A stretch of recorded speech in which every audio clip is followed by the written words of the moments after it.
Hello traders, this is Bhuvaneshwaran. இன்னைக்கு Nifty market open ஆனது பாத்தீங்கன்னா நம்ம எதிர்பார்த்த மாதிரியே ஒரு கேப் அப்ல ஓபன் ஆனச்சு. அதே போல ஒரு அப்சைட் மூவ்மெண்ட் தான் மார்க்கெட் வந்து கொடுத்துச்சு. மார்க்கெட் வந்து ஓபன் ஆகிறதுக்கு முன்னாடியே பாத்தீங்கன்னா ப்ரீ மார்க்கெட் ஆர்டரை பேஸ் பண்ணி நான் வந்து மார்க்கெட்டை அனலைஸ் பண்ணி இம்பார்ட்டன்ட் லெவல்ஸை பாத்தீங்க அப்படின்னா டெலிகிராமில் அப்டேட் பண்ணியிருந்தேன் மார்னிங்கே மார்க்கெட் ஓப்பன் ஆகிறதுக்கு முன்னாடியே. ஸோ இது வந்து பார்த்தீங்கன்னா இந்த லெவல்ஸ் வந்து நம்ம ஆல்ரெடி நேற்று வீடியோவில் இது வந்து பார்த்துருந்தது தான். மார்க்கெட்டுக்கு 22,215 அப்படிங்கிறது வந்து ஃபர்ஸ்ட் ரெசிஸ்டன்ஸாக இருக்கும். தென் இதை பிரேக் பண்ணிச்சு அப்படின்னா 22,260 280 இந்த ரேஞ்சு பார்த்தீங்கன்னா அடுத்த ரெசிஸ்டன்ஸாக இருக்கும் அப்படிங்கிற மாதிரி நம்ம கொடுத்துருந்தோம். மார்க்கெட் வந்து ஓப்பன் ஆனதே பார்த்தீங்க அப்படின்னா இந்த ரெசிஸ்டன்ஸ்க்கு மேலே தான் ஓப்பன் ஆனிச்சு. அப்போது இது வந்து ஒரு சப்போர்ட்டாக இனிமேல் மாறிடும். ஸோ அதுக்கப்புறம் இந்த கேப்பை ஃபில் பண்ண வரும். இது வந்து பார்த்தீங்கன்னா ரெசிஸ்டன்ஸாக இருக்கும். அதே போல் நம்ம சொல்லியிருந்தோம் மார்க்கெட் கீழே இறங்குனுச்சு அப்படின்னா ஃபர்ஸ்ட் சப்போர்ட் அப்படிங்கிறது வந்து 22,150. சரியா, இது எல்லாமே வந்து நம்ம ப்ராப்பராக நேற்று வந்து வீடியோவில் சொல்லியிருந்தோம் அனலைஸ் பண்ணி. ஸோ இதை பிரேக் பண்ணுச்சுன்னா அதுக்கு அடுத்த சப்போர்ட் அப்படிங்கிறது வந்து 22,080. சரியா, இந்த லெவல்ஸ் எல்லாமே மார்னிங் வந்து நான் வந்து கொடுத்துருந்தேன் டெலிகிராமில். ஸோ இன்னைக்கு மார்னிங் பார்த்தீங்க அப்படின்னா மார்க்கெட் அதே போல் தான் ஓப்பன் ஆனிச்சு. ஓப்பன் ஆனதுக்கு அப்புறம் மேலே போணுச்சு. ஸோ இந்த கேப் எல்லாம் பார்த்தீங்கன்னா ஃபில் பண்ணுச்சு. ஓகேவா, ஃபர்ஸ்ட் இந்த கேப்பை ஃபில் பண்ணிட்டு அதுக்கப்புறம் இந்த ரெசிஸ்டன்ஸ் இந்த ரேஞ்ச் நம்ம கொடுத்துருந்தோம் இல்லையா 22,260 ரேஞ்சு. ஸோ இது அதிகபட்சமாக இது எவ்வளோ போயிருக்கு 22,270 வரைக்கும் போயிருக்கு. நம்ம 260 280 வரைக்கும் இந்த இடத்துல ரெசிஸ்டன்ஸ்னு சொல்லியிருந்தோம். அதுக்கப்புறம் பார்த்தீங்கன்னா மார்க்கெட் கீழே இறங்குனுச்சு. ஸோ கீழே இறங்குற மார்க்கெட்டுக்கு நம்ம சப்போர்ட் எதை சொல்லியிருந்தோம் அப்படின்னா 22,150. ஆனால் இதோட லோ அதிகபட்சம் எவ்வளோ வந்திருக்கு அப்படின்னு பார்த்தீங்கன்னா 153 வரைக்கும் வந்திருக்கு. அதுக்கப்புறம் பார்த்தீங்கன்னா மார்க்கெட் வந்து ஒரு நல்ல அப்சைட் மூவ்மெண்ட்டு. ஸோ இப்போ இந்த இடத்துல இது ஏன் இவ்வளோ பெரிய ஃபால் இதுக்கப்புறம் வந்துச்சு அப்படின்னு பார்த்தீங்கன்னா ஓவராலாக ட்ரேடர்ஸோட மைண்ட் செட் என்ன ஆயிருக்கும் அப்படின்னு பார்த்தீங்கன்னா மார்க்கெட்டோட ட்ரெண்ட் சேஞ்ச் ஆக ட்ரை பண்ணுது, அப் ட்ரெண்டுக்கு போயிருக்கு, அப் ட்ரெண்டுக்கு போக ட்ரை பண்ணுது அப்படின்னு தான் நினைப்பாங்க. ஏன்னா இதுக்கு முன்னாடி பார்த்தீங்கன்னா lower high lower low formation வந்தது. இந்த இடத்துக்கிட்ட பார்த்தீங்க அப்படின்னா இது லோ, அதுக்கப்புறம் இதை பார்த்தீங்க அப்படின்னா ஹையர் லோ, தென் ஹையர் ஹை, இந்த ஹையை தாண்டி பிரேக் பண்ணி இது ஹையர் ஹை வச்சிருச்சு. அதுக்கப்புறம் ஹையர் லோ, தென் திரும்ப ஒரு ஹையர் ஹை. ஸோ இப்படி கண்டினியூஸாக ஹையர் லோ வரவும் மார்க்கெட் வந்து நல்ல அப் ட்ரெண்டில் தான் போக போகுது அப்படிங்கிற கான்ஃபிடென்ட்டில் ப்ராப்பராக பார்த்தீங்கன்னா அவங்களோட ரிஸ்க்கு தகுந்த மாதிரி ஸ்டாப் லாஸை எல்லாத்தையும் பிளேஸ் பண்ணிவிட்டு இந்த இடத்துல லாங் சைடுக்கான ட்ரேடுக்கு என்ட்ரி ஆயிருப்பாங்க. இது ஸ்டாப் லாஸ் போடுறவங்களா இருந்தாலும் சரி, ஹெட்ஜிங் பண்ணுறவங்களா இருந்தாலும் சரி, லாங் சைட் ட்ரேடை தான் அவங்க வந்து எடுத்திருப்பாங்க. அதாவது மார்க்கெட் வந்து அப் ட்ரெண்டுக்கு போகுது அப்படிங்கிற மாதிரி. ஒன்ஸ் வந்து இந்த லோ இதுக்கு முன்னாடி இதை தானே லோ, ஸோ இந்த ஹைக்கு முன்னாடி இதான லோ, ஸோ இந்த லோவை வந்து ஸ்ட்ராங்காக பிரேக் பண்ணதுக்கப்புறம் இந்த மாதிரி இவ்வளோ பெரிய ஃபால் வந்ததுக்கப்புறம் என்ன ஆயிருக்கும் அப்படின்னா பொசிஷனை எல்லாருமே சேஞ்ச் பண்ணியிருப்பாங்க. ஏன்னா மார்க்கெட் இல்லை, ஓவரால் ட்ரெண்டுங்கிறது வந்து டவுன் ட்ரெண்ட் தான் இப்போதைக்கு இருக்குது, அதாவது கரெக்ஷனில் தான் இப்போதைக்கு இருக்குது. ஸோ இன்னும் அப் ட்ரெண்டுக்கு மாறல, இந்த ஸ்விங் வந்து அப் ட்ரெண்டுக்கு மாறல அப்படிங்கிற மாதிரி ஒரு ஐடியா வந்திருக்கும். ஸோ பொசிஷன்ஸை எல்லாருமே பார்த்தீங்கன்னா சேஞ்ச் பண்ண ஆரம்பிச்சிருவாங்க. நம்ம இதுக்கு முன்னாடி 22,150 வந்து சப்போர்ட்னு சொன்னோம் இல்லையா, இந்த சப்போர்ட்டை பிரேக் பண்ணி மார்க்கெட் கீழே வந்ததுனால ஃபர்தராக பார்த்தீங்க அப்படின்னா இதுக்கு மேலே போக முடியல. கரெக்டாக இந்த இடத்த பாருங்க, இந்த 150க்கு மேலே இதால் க்ளோசிங் அப்படிங்கிறது வந்து வைக்க முடியல. இதுக்கு முன்னாடி சப்போர்ட்டாக ஆக்ட் ஆனது இனிமேல் ரெசிஸ்டன்ஸாக ஆக்ட் ஆகிடும். அதனால தான் பார்த்தீங்கன்னா இதுக்கு மேலே க்ளோசிங் வைக்க முடியல. தென் அதுக்கப்புறம் பார்த்தீங்கன்னா மார்க்கெட் ஒரு நல்ல ஃபால். அதுக்கப்புறம் லாஸ்ட் 15 மினிட்ஸ் பார்த்தீங்கன்னா ஒரு அப்சைட் மூவ்மெண்ட் வந்து கொடுத்துருக்கு. சரி, நாளைக்கான மார்க்கெட்டுக்கு எதெல்லாம் வந்து மேஜர் சப்போர்ட் அண்ட் ரெசிஸ்டன்ஸாக இருக்கும் அப்படிங்கிறத பார்ப்போம். ஃபர்ஸ்ட்டு இந்த லைனை பாருங்கள். ஸோ இது வந்து பார்த்தீங்க அப்படின்னா ஒரு 22,100. சரியா, இந்த 22,100 வந்து மார்க் பண்ணிக்கோங்க. நாளைக்கான மார்க்கெட்டுக்கு இந்த 22,100 அப்படிங்கிற ரேஞ்சு வந்து ரெசிஸ்டன்ஸாக ஆக்ட் ஆகும். சரியா, இந்த ரேஞ்சுக்கு மேலே க்ளோசிங் வச்சா மட்டும்தான் ஃபர்தராக பார்த்தீங்கன்னா மார்க்கெட் வந்து ஒரு அப்சைட் மூவ்மெண்ட் கொடுக்கும். இல்லைனா மார்க்கெட் மேலே போய் இதை ரீடெஸ்ட் பண்ணிட்டு கூட திரும்ப ஃபால் ஆகிறதுக்கு சான்சஸ் இருக்குது. சரியா, இதை பிரேக் பண்ணால் மட்டும் இதுதான் பார்த்தீங்கன்னா இதுக்கான இமீடியட் ரெசிஸ்டன்ஸ். ஸோ மேலே போகிற மார்க்கெட் வந்து இதை டச் பண்ணிட்டு கூட திரும்ப ரிவர்சல் ஆகலாம். இதுக்கான சப்போர்ட் என்ன அப்படின்னு பார்த்தீங்கன்னா இந்த டே, அதாவது லாஸ்ட்டாக முடிஞ்ச டேயோட லோ. ஸோ இந்த ரேஞ்சு 21,960 இதுதான் பார்த்தீங்கன்னா இதுக்கு இமிடியேட் சப்போர்ட். சரியா, இது வந்து இமிடியேட் சப்போர்ட், இது வந்து இமிடியேட் ரெசிஸ்டன்ஸ். இதையே நான் ரெசிஸ்டன்ஸ்னு சொன்னேன் அப்படின்னா இந்த இடத்துல பாருங்கள், இங்கே சப்போர்ட் எடுத்திருக்கு, அகைன் இங்கே சப்போர்ட், மார்க்கெட்டுக்கு அப்புறம் நல்ல மூவ்மெண்ட்டு, திரும்ப இறங்கின மார்க்கெட் திரும்ப இங்கே சப்போர்ட் எடுக்க ட்ரை பண்ணியிருக்கு. பட் அதுக்கப்புறம் ஸ்ட்ராங்காக க்ளோசிங் வச்சதுக்கப்புறம் ஃபர்தராக வந்து கீழே வந்துருச்சு. ஸோ இதுக்கு முன்னாடி இங்கெல்லாம் சப்போர்ட் ஆக்ட் ஆனது இனிமேல் இந்த இடத்துல வந்து ரெசிஸ்டன்ஸாக ஆக்ட் ஆகும். சரியா, ஸோ அதனால தான் இந்த ரேஞ்சை வந்து நான் ரெசிஸ்டன்ஸாக மார்க் பண்ணியிருக்கேன். இது வந்து இமிடியேட் ரெசிஸ்டன்ஸ். இதை பிரேக் பண்ணிச்சு அப்படின்னா ஃபர்தராக மார்க்கெட் வந்து ஒரு அப் மூவ்மெண்ட் கொடுக்கறதுக்கான சான்சஸ் இருக்குது. ஆனால் நாளைக்கு மார்க்கெட் எப்படி ஓப்பன் ஆகுது அப்படிங்கிறத பார்த்துக்கோங்க. சரியா, கிஃப்ட் நிஃப்டி ஒரு வாட்டி வாட்ச் பண்ணிக்கோங்க. தென் குளோபல் மார்க்கெட்டையும் நீங்கள் எந்த மாதிரி இருக்குது அப்படின்னு பார்த்துக்கோங்க. மார்க்கெட் வந்து கேப் அப்பில் கேப் டவுனில் ஓப்பன் ஆனிச்சு அப்படின்னா இது அப்படியே சேஞ்ச் ஆகும். சப்போஸ் இந்த சப்போர்ட்டுக்கு கீழே மார்க்கெட் ஓப்பன் ஆகிடுச்சு கேப் டவுனில் அப்படின்னா இது இனிமேல் ரெசிஸ்டன்ஸாக ஆக்ட் ஆகிறதுக்கான சான்சஸ் இருக்குது. சரியா, ஆனால் நமக்கு மேஜர் ரெசிஸ்டன்ஸ் அப்படிங்கிறது வந்து இந்த ரேஞ்சு 22,100 அப்படிங்கிறது வந்து பார்த்தீங்கன்னா ஒரு நல்ல ரெசிஸ்டன்ஸாக ஆக்ட் ஆகிறதுக்கான சான்சஸ் இருக்குது. நம்ம ஆல்ரெடி டே கேண்டலோட டைம் ஃப்ரேம் வச்சு அனலைஸ் பண்ணி பார்த்தோம் இல்லையா, அந்த ஒரு சேனலுக்குள்ளே வந்து ட்ரேட் ஆகிட்டு இருக்கு. ஸோ அப்போ அந்த சேனல் வந்து பிரேக் ஆகிடுச்சா அப்படிங்கிறத பார்க்கலாம். இப்போ நான் வந்து பார்த்தீங்கன்னா டே டைம் ஃப்ரேம் வந்து வைக்கிறேன். ஸோ நமக்கு பார்த்தீங்க அப்படின்னா இந்த சேனலை வந்து இன்னும் மார்க்கெட் வந்து பிரேக் பண்ணலை.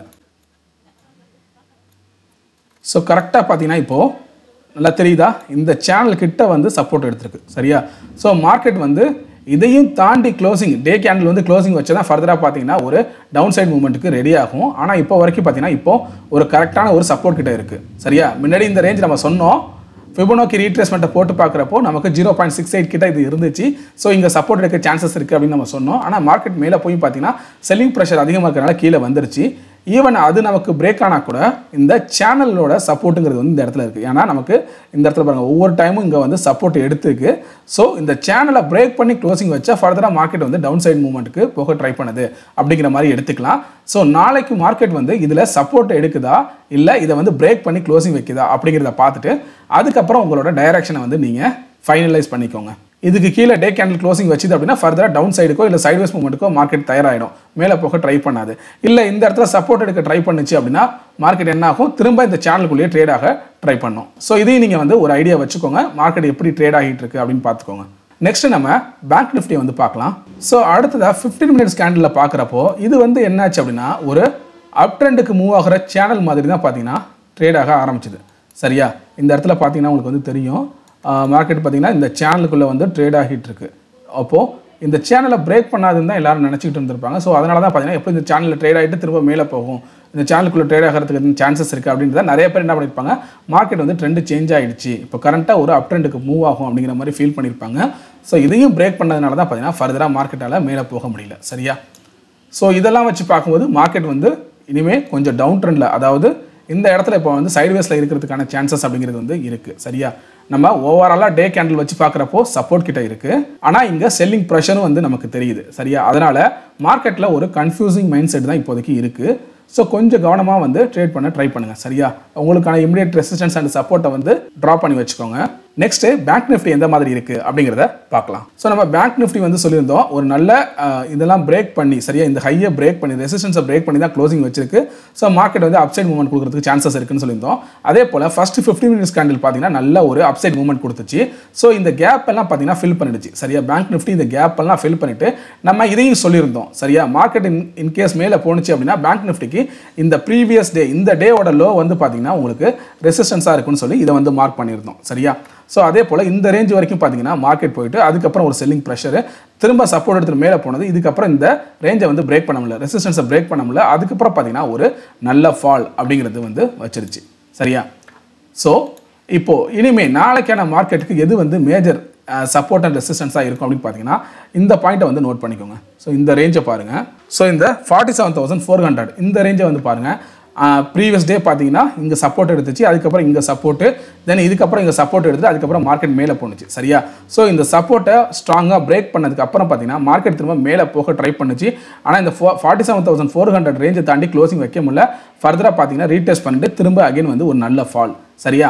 அப்போது இன்கேஸ் மார்க்கெட் மேலே ஏறினா கூட இந்த 47,400 அப்படிங்கிறது வந்து ஒரு ப்ராப்பரான ரெசிஸ்டன்ஸாக இருக்கிறதுக்கான சான்சஸ் அப்படிங்கிறது நிறையா இருக்குது. நான் இப்போ வச்சிருக்க டைம் ஃப்ரேம் பார்த்தீங்கன்னா 15 மினிட்ஸ் டைம் ஃப்ரேம் வந்து வச்சிருக்கேன். ஸோ இதுக்கான இமிடியேட் சப்போர்ட் அப்படின்னு எடுத்துக்கிட்டிங்கன்னா இது இந்த ப்ரீவியஸ் டே, அதாவது இன்னைக்கு நடந்த மார்க்கெட்டோட லோ தான். ஸோ இமிடியேட் சப்போர்ட் அப்படிங்கிறது வந்து இந்த 47,000. ஸோ மார்க்கெட் வந்து இந்த இடத்துல சப்போர்ட் எடுக்குமா அப்படிங்கிறத ஒரு கிளான்ஸ் பார்த்துக்கோங்க. நாளைக்கான மார்க்கெட் வந்து இதுக்குள்ளே ட்ரேட் ஆகிறதுக்கான சான்சஸ் இருக்குது. ஸோ நான் வந்து லாஸ்ட் வீடியோவில் சொல்லியிருந்தேன் நிஃப்டி வந்து ஒரு நல்ல ஒரு பெரிய மூவ்மெண்ட் கொடுக்கறதுக்கான சான்சஸ் இருக்குது இன்னைக்கு அப்படிங்கிற மாதிரி சொல்லியிருந்தேன். அதே போல் தான் மார்க்கெட் பார்த்தீங்கன்னா ஒரு பெரிய ஃபால் அப்படிங்கிறது வந்து இன்றைக்கி சந்திச்சிருந்துச்சு.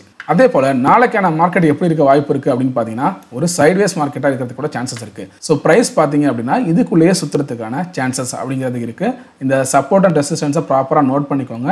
மார்க்கெட் எங்கே ஓப்பன் ஆகுது அப்படிங்கிறதையும் பார்த்துக்கோங்க. சரியா? கேப் அப் கேப் டவுன் ஏதாவது ஓப்பன் ஆகுதா இல்லை ஃப்ளாட்டாக ஓப்பன் ஆகுதா அப்படிங்கிறதையும் கொஞ்சம் செக் பண்ணிக்கோங்க. சரியா?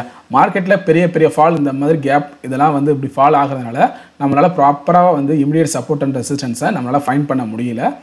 ஸோ ஓவராலாக இப்போ டே கேண்டில் வச்சு பார்ப்போம். ஓவராலாக மார்க்கெட் வந்து எப்படி இருக்குது, பேங்க் நிஃப்டி எப்படி இருக்குது அப்படிங்கிற மாதிரி பார்த்துக்கலாம். ஸோ இதுலேயும் பார்த்தீங்கன்னா நம்ம ஒரு ட்ரெண்ட் லைன் ட்ரா பண்ணியிருந்தோம். ஸோ பேங்க் நிஃப்டியும் பார்த்தீங்கன்னா இந்த சேனலுக்குள்ளே தான் வந்து ட்ரேட் ஆகிட்டு இருக்கு சரியா. ஸோ இதுக்கான சப்போர்ட் வந்து இந்த இடத்துக்கிட்ட இருக்குது.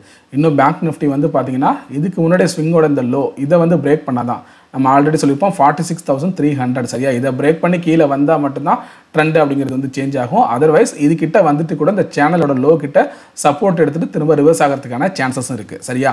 ஸோ இதை வந்து கிளியராக சொல்ல முடியும். ஏன்னா ஒவ்வொரு டைமும் வந்து சேனல் இந்த ரேஞ்சில் வந்து சப்போர்ட் எடுத்திருக்கு.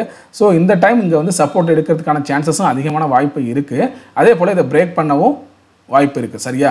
பிரேக் பண்ணிச்சு அப்படின்னா டைரக்ஷன் வந்து மாறிடுச்சு, மார்க்கெட் வந்து டவுன் ட்ரெண்டுக்கு போக ஆரம்பிக்குது அப்படின்னு நம்ம எடுத்துக்கலாம். இல்லை இந்த இடத்துல சப்போர்ட் எடுத்துச்சு அப்படின்னா மார்க்கெட் வந்து ஒரு சைட்வேஸ்லையோ இல்லை திரும்ப பார்த்தீங்கன்னா இந்த சேனலுக்குள்ளேயே ட்ரேட் ஆகிறதுக்கான சான்சஸ் அப்படிங்கிறது வந்து அதிகமாக இருக்குது. ஸோ இந்த மாதிரி கொஞ்சம் நீங்கள் மல்டிப்புளாக அனலைஸ் பண்ணி பாருங்கள். ஓவரால் ட்ரெண்டு எப்படி இருக்குது, நம்ம எந்த மாதிரி ட்ரேட் பண்ணுறோம். நீங்கள் ஒரு இன்ட்ராடே ட்ரேடர் அப்படின்னா இந்த மாதிரி ஓவரால் ட்ரெண்டை வந்து நீங்கள் ஐடென்டிஃபை பண்ணணும்னு அவசியம் இல்லை. ஏன்னா நம்ம வந்து அந்தந்த நாளுக்கு பண்ணுறோம் அப்படிங்கிறப்போ டே வைஸ் ஒரு 15 மினிட்ஸ் கேண்டில் இல்லை 5 மினிட்ஸ் டைம் ஃப்ரேம் இது மாதிரி வச்சு நீங்கள் அனலைஸ் பண்ணி இமீடியட் சப்போர்ட் அண்ட் ரெசிஸ்டன்ஸை ஃபைண்ட் பண்ணாலே போதும், உங்களுக்கான ட்ரேடிங் அப்படிங்கிறத எடுத்துடலாம்.